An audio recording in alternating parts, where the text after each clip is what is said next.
কুলনা ইয়া নার কুনি বারদান ওয়া সালামান আলা ইব্রাহিম। বান্দা যখন মুখ দিয়ে বলে হাসবুনাল্লাহ, আমার আল্লাহ আমার জন্য যথেষ্ট, এই বলে যখন নিজেকে সঁপে দেয়, তার কি লাগবে ওই দায়িত্ব স্বয়ং নিয়ে নেয় কে? সবাই বলেন স্বয়ং নিয়ে নেয় কে? তাহলে আমার প্রিয় ভাইরা, বিপদের শুরুতেই আমরা বলবো ইন্না লিল্লাহ। শুরুতে কি বলবো? এরপরে যেই বাক্যটা পড়ে নিজের পরিস্থিতিকে আল্লাহর দরবারে সঁপে দেব, সেটা হচ্ছে হাসবুনাল্লাহ। সেটা কি?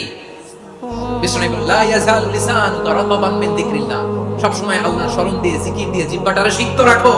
আর শয়তানু জাসিমুন আলা কলবি ইবনে আদম, শয়তান বনি আদমের কলবে খামচি মেরে বসে থাকে।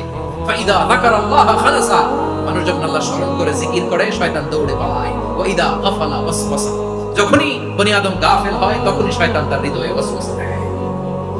এজন্য বিপদে পড়লে ইন্না লিল্লাহ, নিজের সব টুকুন করার পরে, নিজের রোল প্লে করার পরে নিজেকে আমরা কি বলে সঁপে দিব? সবাই বলেন, সবাই বলতে হবে।